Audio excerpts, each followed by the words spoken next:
Baka gusto nyong ampunin ang mga pusang ito. Kasi papatapon na sila bukas. Kawawa naman sila mga friendship. Baka gusto nyo silang ampunin. Pinapatapon na po kasi sila ng may-ari ng bahay. Bawal kasi sila dito. Mga rescued cat ko po ito. Hindi sila magkakapatid. Iba't ibang pusa. Iba't iba ang ina. Iba't ibang lugar ko sila napulot. Yan may diferensya ang mata ni Orange. Kawawa naman. Kawawa silang lahat. Sana may mag-ampon sa mga pusang ito, mga friendship. Alagaan sila. Bigyan pa ng chance mabuhay. Kawawa naman. Wala kasi akong kakayahan. Nakikitira lang kasi ako dito sa bahay na ito. Palalayasin daw kasi ako pag hindi ko pinaalis ang mga pusang ito. Gusto nilang ipatapon hanggang bukas na lang sila dito sa bahay. Kawawa naman sila. Wala akong kakayahan para ampunin sila. Gustong gusto ko silang palakihin, alagaan. Lalo na to si Orange. May diferensya ang mata niya.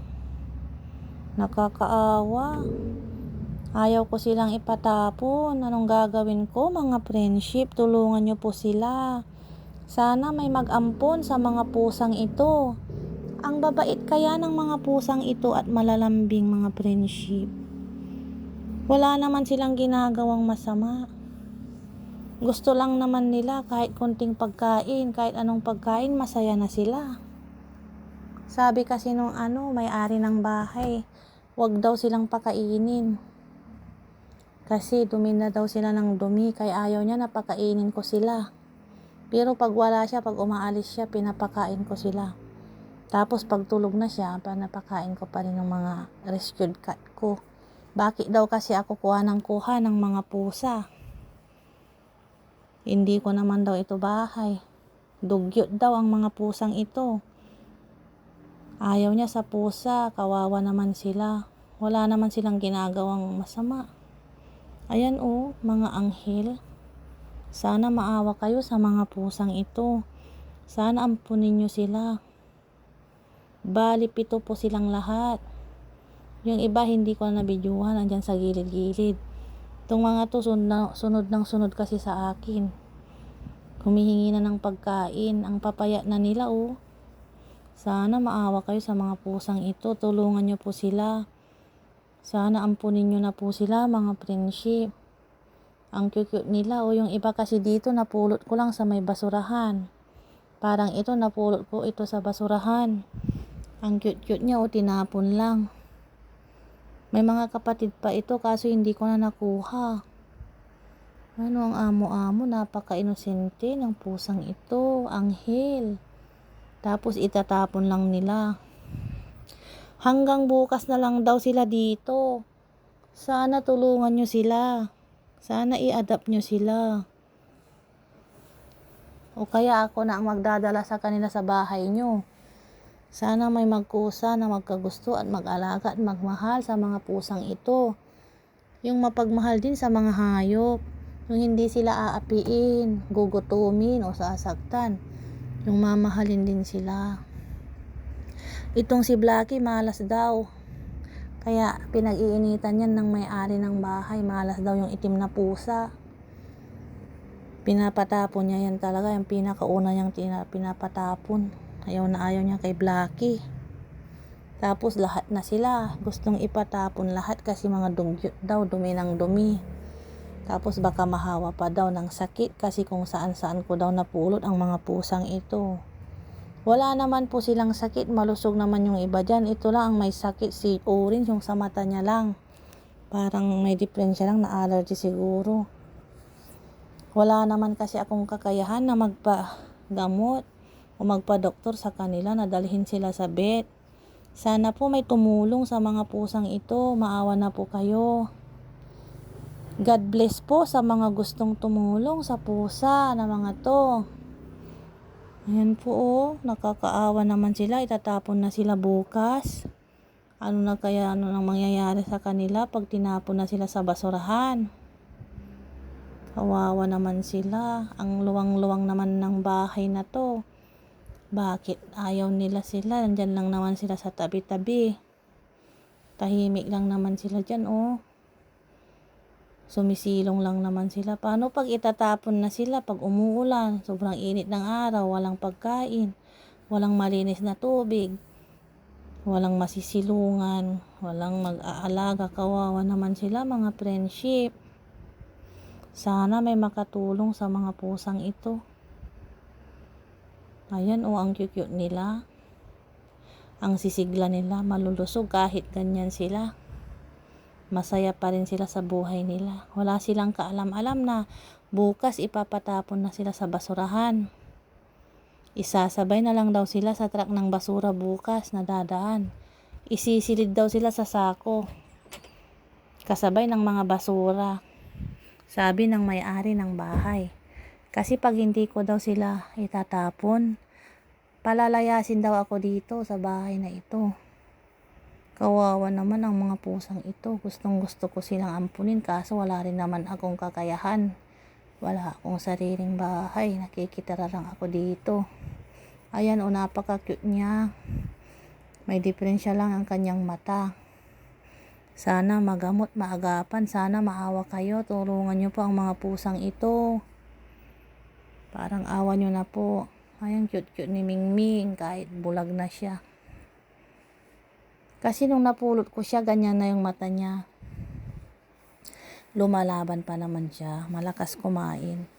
Kaso hindi ko siya nadala sa hospital ng mga hayop or sa veterinaryo kasi wala akong kakayahan. Sana may maawa sa kanilang lahat. At madala sa vet itong pusang isa, yung may diferensya. Malusog siya, oh, magandang klase ng pusa. Sana may maawa, mga friendship. Yan si Blackie, malas daw. Pinapatapon nung may-ari ng bahay. Malas daw sa bahay ang pusang Black. Sunod-sunod daw yung kamalasan niya. Nawala daw yung mga customers niya sa kanyang pwesto. Kukunti na daw mula nung dinala ko yung Blackie na yan, sabi niya.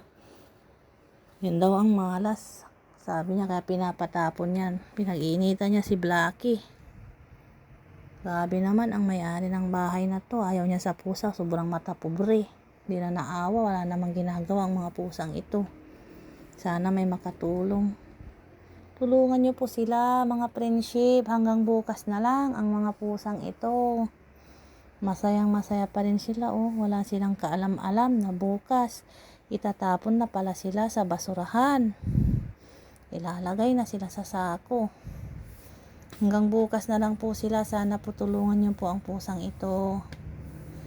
Mga pusang ito, ayaw ko po silang itapon. Gagawin ko po ng paraan para hindi po sila maitapon. Itatakas ko po sila tapos ipapa-adapt ko po kung sino ang kukuha sa inyo. Hindi ko po itatapon ang mga pusang ito. Kahit anong mangyari. Kahit palayasin na ako sa bahay na ito. Ang importante, mailigtas ko sila.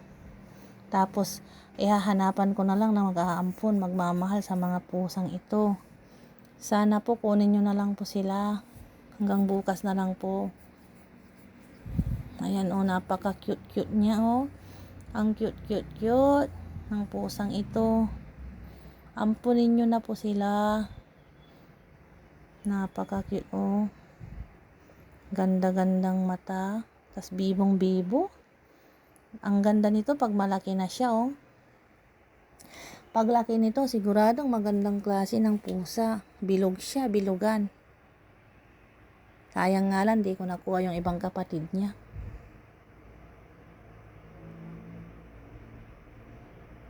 Hindi ko na nakabalikan doon sa basurahan kasi mailap sila. Yung ibang kapatid niya tumakbo, yung tatlo. Kaya siya lang at itong si Orange ang rescue ko. Yung mga kapatid nilang tatlo hindi na nakuha kasi umalis, tumakbo. Takot sila sa tao, parang mailap sila sa tao. Ang cute naman ng mga pusang ito. Ang cute. Ayan, iligtas po natin ang mga pusang ito, mga friendship. Tulungan nyo po sila. Hindi ko po sila ipapatapon. Bukas hindi po, kundi itatakas sila para hindi sila maitapon. Tapos ihahanapan ko ng mag-a-adapt sa kanila kasi kawawa naman. Sila, hindi ko sila kayang itapon. Sinalagaan ko sila, ni-rescue ko sila eh. Pinakain. Ang cute-cute mo, Blackie, oh. Pati si Blackie, nangangati na rin yung tainga niya. Sabi nila, may ipapahid daw dyan para gumaling. Sabi nung isang nag-message sa akin.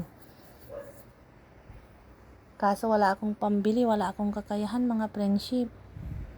Ang magagawa ko lang sa kanila, matulungan silang maitakas dito.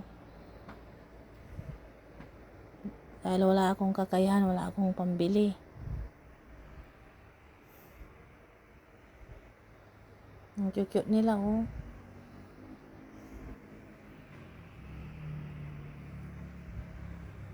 May buhay din naman sila, kagaya natin. Nagugutom din sila, nauuhaw, nasasaktan din. Kahanap din naman sila ng masisilungan at magmamahal sa kanila. Bakit pinagkakait nyo? Bakit pinagkakait nila yung mga taong ayaw sa mga pusa at aso o sa mga hayop? Yung mga taong matapobre at dili masyado kung umasta. Kala mo kung sino. Yung mga maarte, sabi daw, dugyot daw ang mga pusa. Pangit daw alagaan yung mga native, yung mga paspin, mga basura daw sila, yung mga pusang gala, mga stray cat.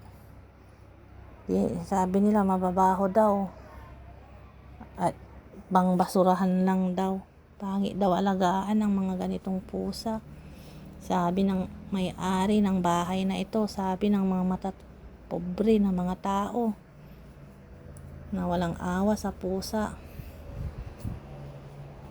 Hindi nila alam kasi kung nararamdaman din ng mga pusang ito. Kagaya din naman natin sila na may buhay. Hindi naman sila kakain ng marami, nakabawasan sa kayamanan nyo. Kunti lang naman ang nakakain nila. Kunting kanin.